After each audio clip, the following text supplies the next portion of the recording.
This episode contains mature language and situations. Listener discretion is advised.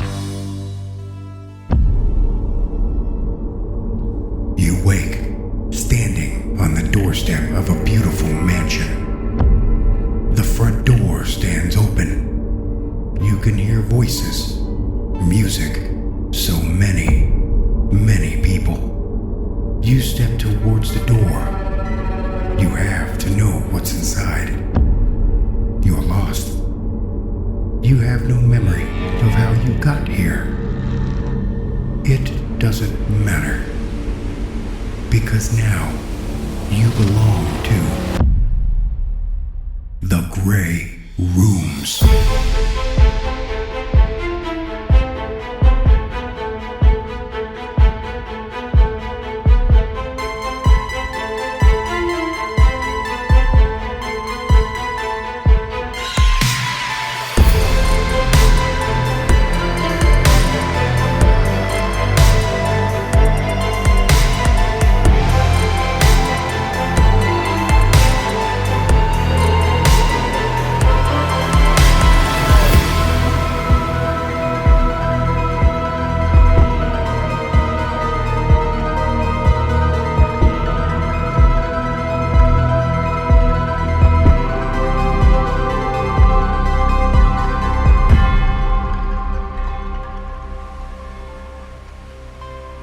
Season 3, Episode 6. Hi, I'm Jason, the creator of the Grey Rooms. Happy New Year! Welcome to Season 3, Episode 6. 2020 is officially over, everyone. Welcome to the horror landscape of 2021. Grab a fresh bingo card. We've got some fresh new horrors on the way that might check a few boxes. All of us here at the Grey Rooms are happy we can share this gift of horror with all of you through the new year. We love being able to bring all of these stories to life. We, of course, could not create this show without all of you and your support.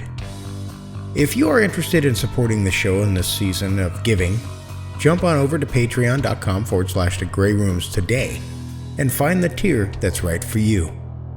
You'll find many wonderful surprises over there, including bonus episodes, videos, art and music, and more. And we'll of course sing your praises as a patron and read your name off at the end of the show.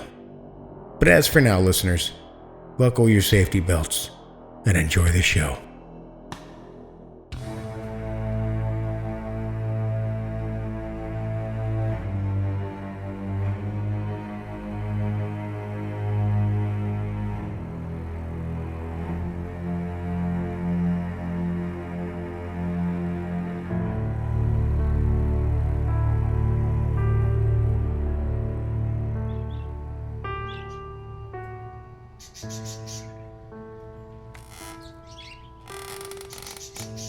I watched as the snake entered the Grey Rooms. I hadn't been with the project the first time this had happened, of course. But I'd read the reports, heard the transcript from Raymond's interview afterwards. It was all so very strange. I had my suspicions, but to see it in person, a very different thing indeed. If I so chose, I could observe most everything that happened within Ash Manor, all from the comfort of my office. I was, after all, the architect. For example, just now, I saw Todd and the subject in the tavern, laughing and joking. I could see Bob, tucked away within the ancient library above the north wing, scribbling away in his notebook. And Alma, dear Alma, practiced diligently to perfect a ritual in the center of the hedge maze. I leaned forward at my desk, transfixed by the arrival of this interloper. It was quite the sight to see. The snake was massive, twice the size of a mortal when reared to its full height. It had 3 slitted eyes on either side of its head, and a great, scaly hood flared out behind. A thick black tongue flickered from between its jaws as it slithered from the depths of the forest on the west side of the manor grounds. It wound its way around a drain pipe on the manor's exterior wall, its full length exposed. I could see what looked like tentacles writhing along its length, helping it to move all the quicker. And then, with a rasp and a flick of its tail, somehow it was gone. I shuddered, and I reached for the phone.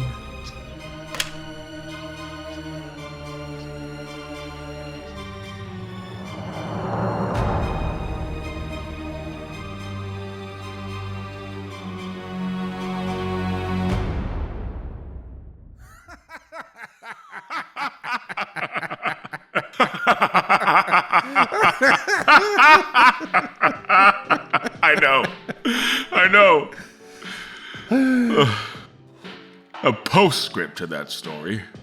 They never let us back in the bar again.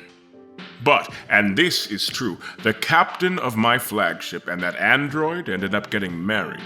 No, not the lad with the shot glasses. They were non-binary, Todd, but yes. The two of them had a long and happy relationship. Until... Can't remember, Asa.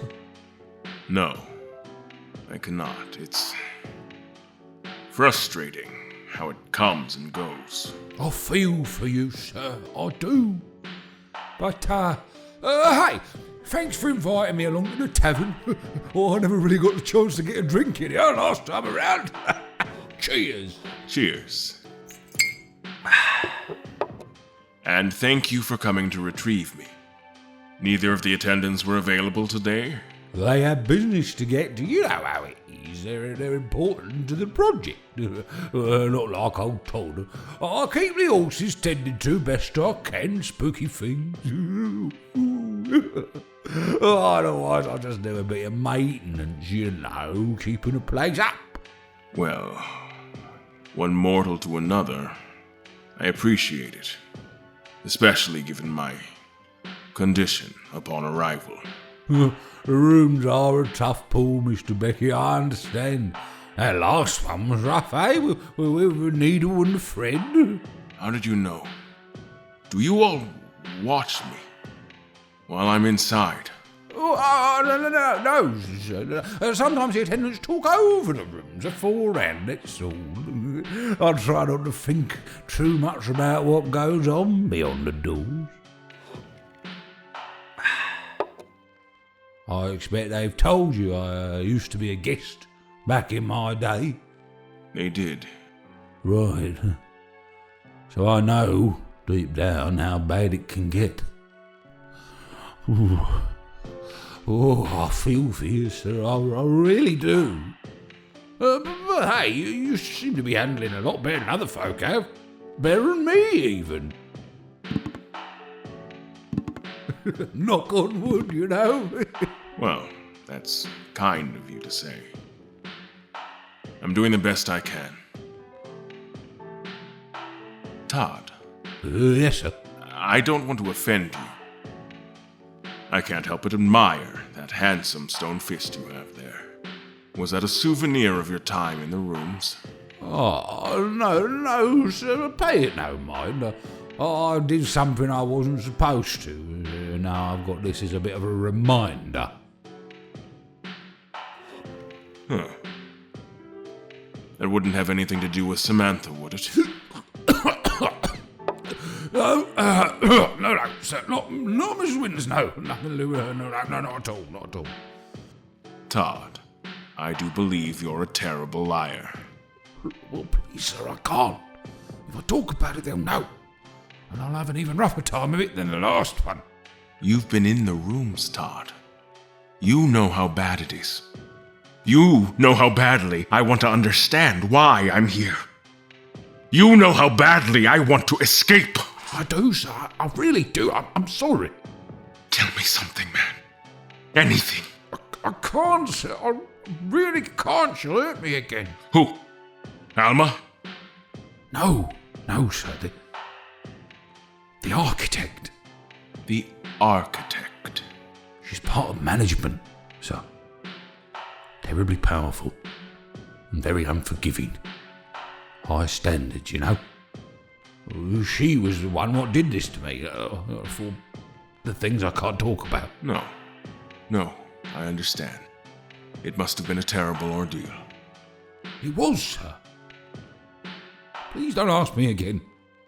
I won't.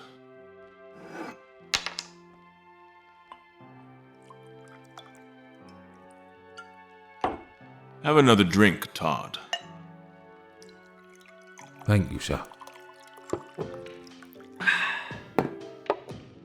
I suppose then I'd better help you get to your room, eh?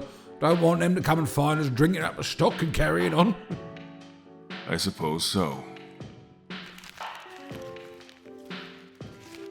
Now, Bob, write it down for me. Let's see. We've got a quiet night at a museum is interrupted by an ancient curse. Ooh, that sounds nice. Or, the circus has come to town and a sad clown. You know what? I'll say go with the museum. I've seen what some of these clown rooms are like, and they're just the worst. I think I choose the third door. The third door, sir?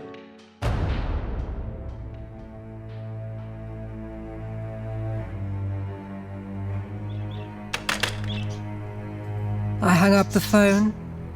The other interested parties had been alerted. Inquiries had been made.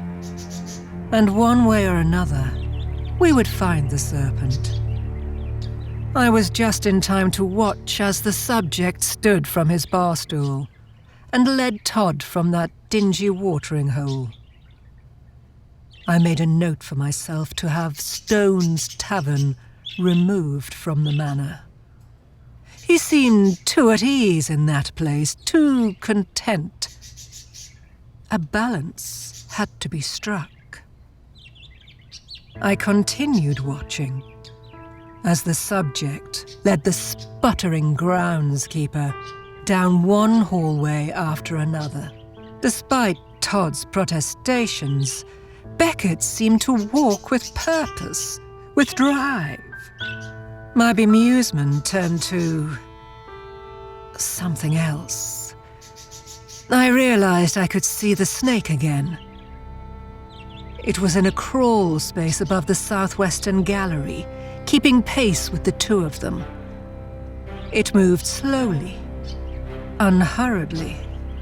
That was the moment when the subject turned the corner on a hallway that had not been there just a moment before. My mouth opened wide in surprise. I leaned forward as Beckett came to a stop before an oak door with a tarnished brass plaque. It read, "The Ride," in a flowing, preposterous script. Every door in the grey rooms bears a name, and I am the one that writes the name on every single door. Except this one. This was not my door. And it was, of course, the one he pulled open.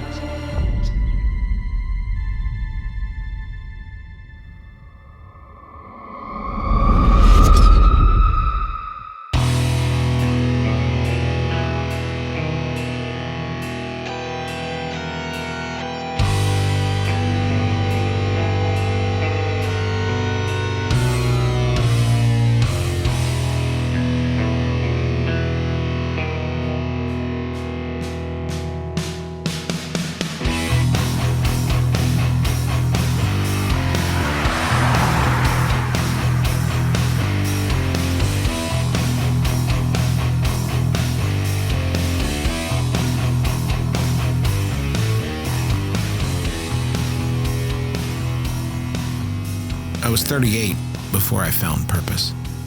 Before I committed my soul in service to the demon lord Astaroth, Duke of Hell.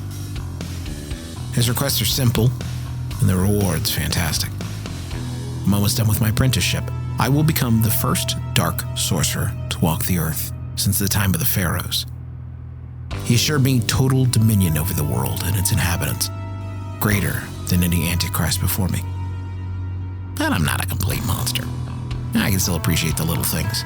For instance, the open road between Albuquerque and Flagstaff is beautiful. Wide open desert gives way to towering mesas and rust-colored mountains. Storms rolling through the desert put the raw power of nature on display. It's nothing like what a fully powered wizard could do, but everyone will see soon enough. Driving into the setting sun kind of pisses me off, but that's what sunglasses are for. I predict there will be many days of covered skies during my reign, followed by complete darkness to cover the earth for my master. However, future plans belong to future me. I'm trapped in the mortal shuffle for now. Like, for instance, there's only one halfway decent radio station for 100 miles. Classic hits. It's really depressing when a song comes on that was out when I was in high school. Can't be that old yet, can I? I felt my youth returning with every successful unholy rite performed. Life is blissful and bloody ever since I committed 100% of my efforts to Astaroth. I pride myself on hiding in plain sight. This vehicle is an excellent choice, in my opinion. Not exactly new car nice, but classic 80s Oldsmobile comfortable. Thankfully, the air conditioner works. Survival in the desert goes way down without a cool breeze. I think the same could be said about good music, too. I'll have to finish my work tonight. Else the bodies in the trunk are going to be of no use. Here I am on the road again. There I am up on the stage. Here I go, playing the star again. There I go, turn the page. Good night, my voice sounds horrible. My sincerest apologies to Mr. Seeger. I have one more friend to find. Who should it be this time? A quick drive past the highway exit down from the truck stop should provide some entertainment. Always someone looking to hitch a ride. It blows my mind that anyone would be willing to get into a car with a stranger and drive off to who knows where. Guess that's more the 60s or 70s attitude when people were more trustworthy. I roll by at the posted speed limit and give a quick side glance. Nope. No, wrong way. Nope. I should fill up and eat first. It's gonna be a long night. Streetlights are starting to come on and shadows are growing longer. The lot seems full tonight. I'm glad I don't drive a big semi. Big trucks, tight spaces, no thank you. I need a little room to breathe.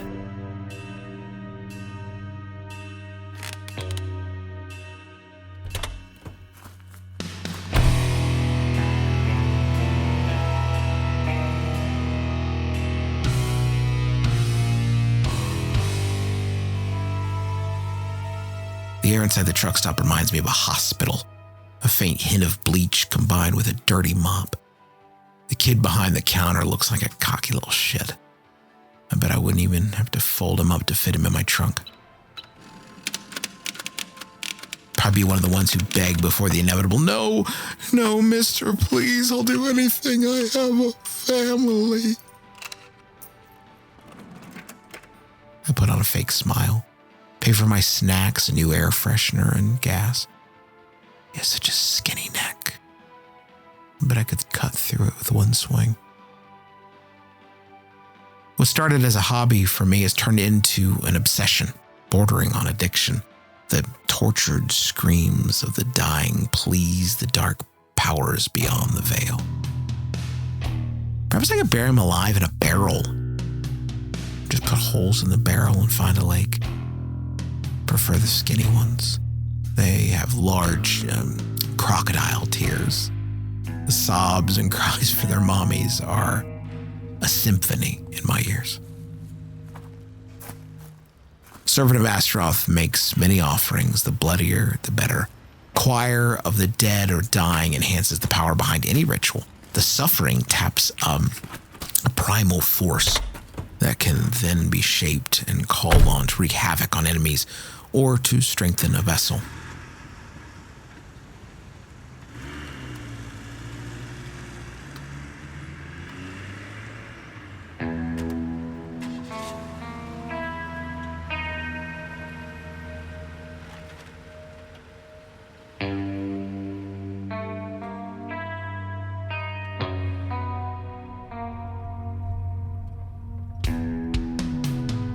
The inside of this car warms up way too fast. The air freshener helps, but I know no one thinks a pine forest is growing in the car. I can't shake the thought of that kid in a bloodied heap in my trunk. I need to get on with my night. The sun is going down and the ritual awaits. Thank goodness the radio is playing all the hits tonight. It helps keep my brain occupied when I sing along with the music. 'Cause I'm a picker, I'm a grinner, I'm a lover, and I'm a sinner. Playing my music in the sun. I'm a joker, I'm a smoker, I'm a midnight toker. I get my lovin' on the run. I see him now. There he is. My new friend. He's separate from all the others. His sign reads, "Will ride to anywhere." It's a new one. Almost too easy. Can't really tell too much from his clothes other than he looks like he slept under a bridge the last few days. He will make an excellent addition to the collection. Hey, you need a ride? Where are you going? Flagstaff, he considers it. Looks young, but the eyes are old. Can't place the accent. Midwestern, maybe? It won't matter once the ritual is complete. Can I put my pack in the back seat? Smart. Wants to keep his belongings in eyesight. Sure, the back is unlocked.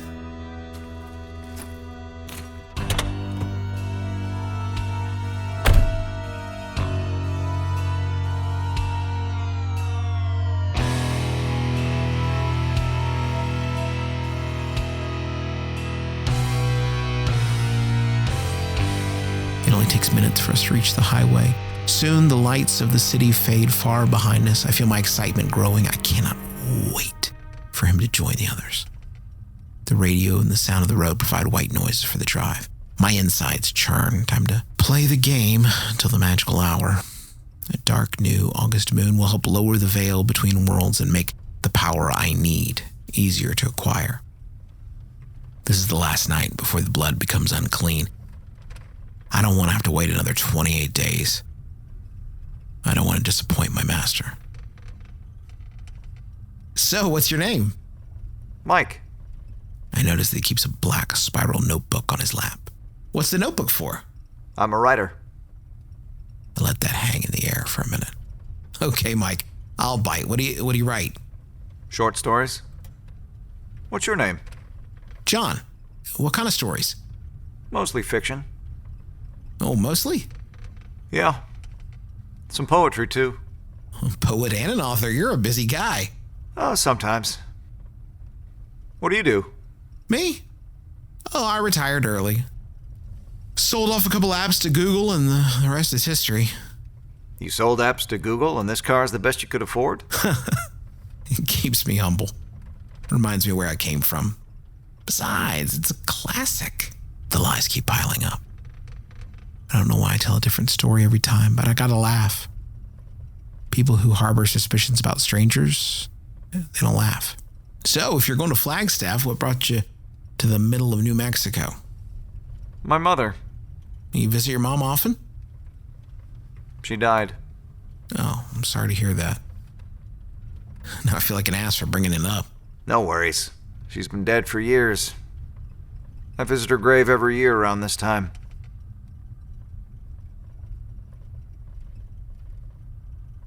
You ever killed anyone? It takes every ounce of my willpower not to wreck the car. Is this guy in my head right now? I muster a fake laugh. We're way past the beginning ante and moving into the rays. What the hell kind of question is that? You have a military look. Haircut, clean shave, not fat. You're like the character in a story I'm writing. A soldier comes back from the war, can't handle the real world, and spends his days hitching across the country, killing the people he gets a ride with. Oh, sounds like a crazy story, but I've never served. I could see him scribbling in his notebook. I can't make any of it out in the dark. Perhaps I'll peek later. Mike is undoubtedly more interesting than the others. You write anything I might have read? Nothing major. Just a few stories from magazines and some small freelance stories. I don't have Stephen King money rolling in just yet. Time to lay the groundwork. The night isn't getting any younger. If I can get this sad sack disabled, I can set up early. You thirsty? I picked up some waters at the truck stop. Sure, thanks. I hand him the last of the special water I prepared this morning. The unique drug blend is easy to make with common over-the-counter products and snake venom. Works fast once ingested. Must have been thirsty. Half the bottle is gone in short order. In about 30 minutes, his body will be paralyzed and the real work can begin. Can't hide my smile, and I keep him talking. I never read much anymore. Last thing I think I read was a few stories by H.P. Lovecraft. Classic horror writer. Some historians say that he communed with things not of this world. He was pretty twisted, all right. Depends on who you ask, I guess. I hate lingering silences. It gives people too much time to think. Did Mike suspect anything? No, my cover is flawless. I've done this hundreds of times. I take comfort in drumming on my steering wheel. My nerves were starting to get to me. Mike was starting to wear his welcome thin. This car is my domain. I'm the master. Gotta make sure his screams reach the deepest unholy depths. I like watching movies. What's the last movie you watched? Twilight Zone. The one from the 80s? Yeah. Want to see something really scary? I pause for dramatic effect. Journey sings in the background about small-town girls, lonely worlds, and midnight trains leading nowhere. That's supposed to be my line. I'm the hitcher. Besides, except for the part you're talking about, the first half of the movie was shit. The last two stories are where it's at. He didn't miss a beat. The rush of blood in my ears raises the sound of my heartbeat when I get on with the real task of this evening. I miss half of what he's saying. I can only think about when I can get on with the real task for this evening. I've been told that I talk a lot when I get excited. The casual conversation freely flowed between us. The bottle emptied, but the clock ran 40 minutes past his first drink. I wondered if I had mixed it up correctly. Did I leave it sitting for too long? No, I prepped that bottle just this morning, and the drug should be potent for at least 2 days. I might have to go to plan B, the needle. You okay, John? You seem a little preoccupied. Nah, it's a long drive. And I think the lines hypnotized me on the road for a few miles. You make this drive often? As often as I need to. No moon out tonight. Yeah, it gets really dark once you're away from big cities. I absently feel for the small medicine bag in the side compartment door. Be prepared is the Scout's motto. Mine too. I've only had to use it once before. A woman a few months back dropped the spiked water and spilled it everywhere. I have to admit something to you. I'm no priest, Mike. I can't grant absolution.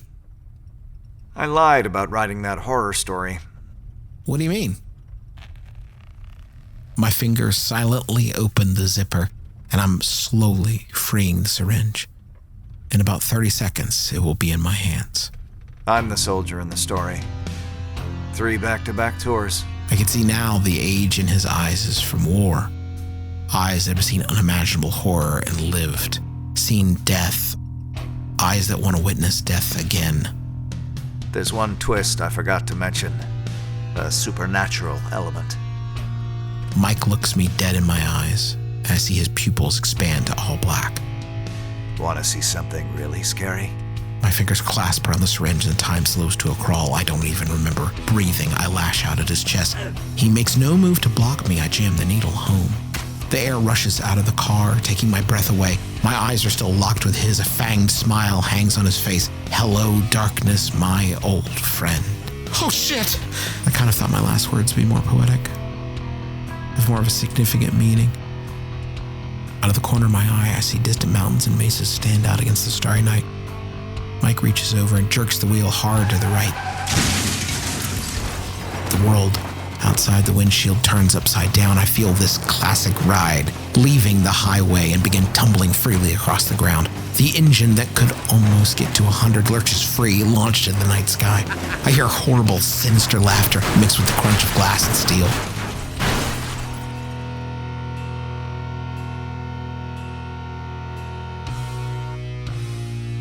One minute we're tumbling, and the next time on the ground, everything hurts, excruciating new sensations. The crash must have been spectacular. There are metal parts, lights, multiple dead bodies flying from the trunk across the desert sands. Silence hangs over us. Is this what a quick death sounds like? How did I get so lucky?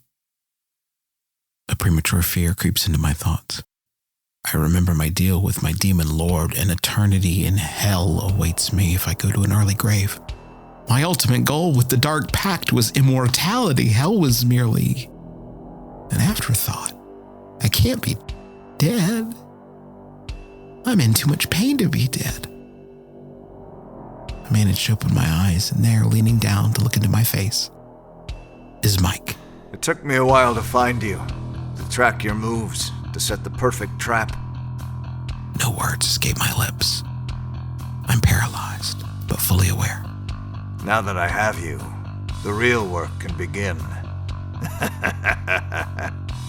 I'm going to explain something to you. Then I'm going to kill you. He sits down, crosses his legs, keeping his hands clasped in front of him. His black eyes remain locked with my own. There are monsters in this world, as you know. Most are human, who prey on the weak and get whatever you get from doing whatever it is you do. Then there are monsters like me, who feed on the monsters like you. I was fortunate to have found this vessel on the battlefield, and he helped me to cross into this dimension. The creature that claimed to be Mike stands, looking down at his arms as if he's admiring an expensively tailored suit. I tried to call out to Astaroth, but even within my head, I could feel myself floating alone, cut off from my dark patron. I don't come for you in dark alleys or jump out from hidden places. I meet you face to face, look you in the eye, and make this world a better place. You don't even get to go to hell, John. To reach it, you must have a tainted soul, and Astaroth can't hear you anymore. I had no idea something worse than hell could exist. What have I done with my life? Mike leans forward on all fours like an animal, his face close down to mine, decay on his breath. A faint light from somewhere casts his face in a yellow tint. I shudder, terrified. I am staring into the face of a servant of the elder gods. I'm going to eat your soul, John. Your body will die soon after and return to the universe. You might as well have never existed.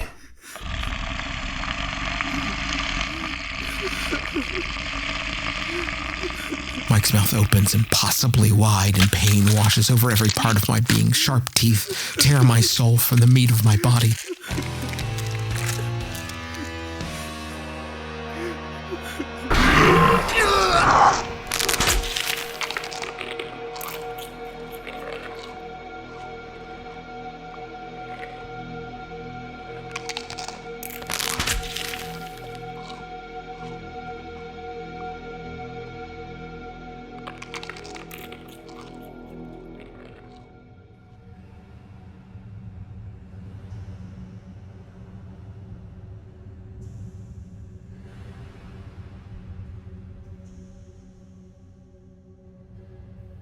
My vision pulses from red to black, and my heart races. The last thing I see is a form shrinking in the distance. A cold numbness replaces the pain.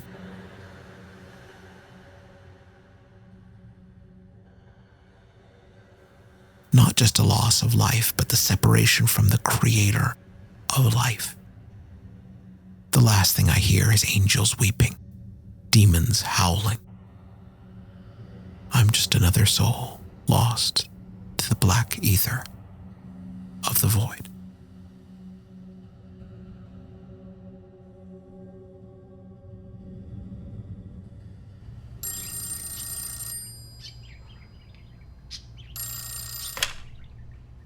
Bob? Ma'am, Explain, now. I cannot. Todd has repeatedly and vociferously explained that he offered Mr. Beckett the 2 agreed-upon rooms. The museum and the circus. Yes. Todd says that Beckett considered for a moment before choosing the 3rd door. There is no 3rd door. There has never been a 3rd door. Yes, ma'am. Did you find the serpent? No, ma'am. We looked. I even sent Todd out wandering by himself in hopes the creature would attempt to consume him. However it entered the manor grounds, it appears to have left the same way. I don't understand. On a number of levels. To start with, why would he not want to choose the circus room? It is a quandary, ma'am. No matter. Retrieve Alma from the hedge maze. Ask Todd to gather the hounds from the kennels. Unleash the warden if you have to. But continue the search. Yes, ma'am.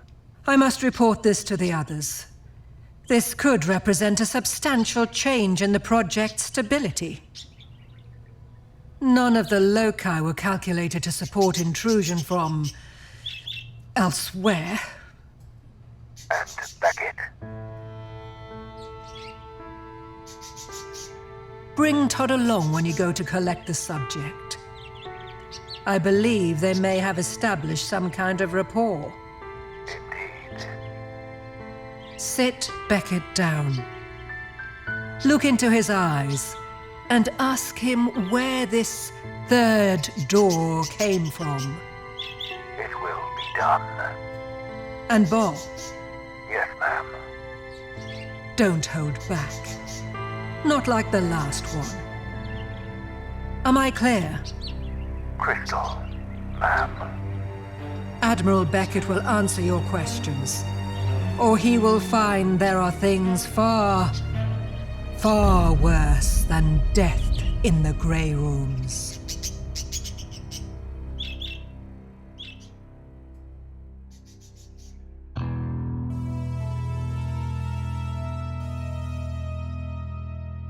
The Ride. Written by Arthur Unk, with performances by Justin McElroy as John and Graham Rowat as Mike. The Third Door was written by Michael Zenke, with performances by Graham Rowat as Bob, Eddie Cooper as Beckett, Alistair Mackey as Todd, and Margaret Ashley as the architect. Musical composition is by J.M. Scherf. Episode artwork, web development, and creative direction by Cassie Pertite. Social media and Patreon management by Brooks Bigley. Videography by Hale Scherf. Audio engineering and sound design by me, Jason Wilson. Once again, Happy New Year, listeners. I hope you're ready to enjoy this wild ride into 2021. It's crazy to me to notch another year onto our belt. We started this show in 2018 with a crazy dream and a few squishy sound effects. And look at us now, enjoying our 3rd season with all of you. Thank you for letting us bring you this kaleidoscope of horror every week, especially our patrons. We really could not do this without all of you, as well as all of those who have taken the time to head to iTunes and leave us a 5-star rating and review. Those reviews keep us at the top of the charts and makes it easier for more tortured souls to find the show.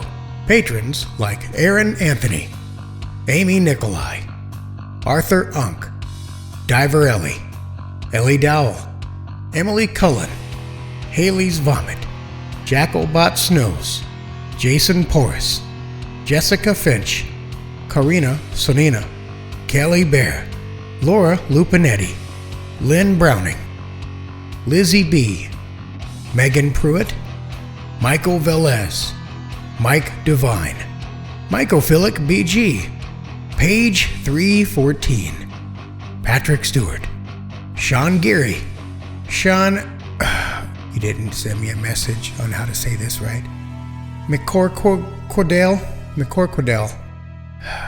I owe you a drink, Spirit Live, Stacy Thuis, Talicia Gullman, The Original Nick Show, Teresa Tabor, AJ Blevins, Joshua Carlino, and Courtney. The Grey Rooms is also streaming for free on Spotify. Just get the Spotify app or open the browser and search The Grey Rooms. You can find out more by joining us on social media. You can find us on Instagram, Twitter, Facebook, Reddit, and YouTube. And we took your advice and extended an olive branch to all of the tortured souls who've passed through the rooms. Our emotional support group is always looking to help you with all of your needs. And don't forget to come on in and hang out with all of us in our very own Discord channel. So once again, Happy New Year to you all. Thank God the toilet paper dumpster fire of 2020 is behind us. Hopefully, we can make 2021 a hell of a lot better. Thank you ever so much again for joining us for our third season. And we will see you next week.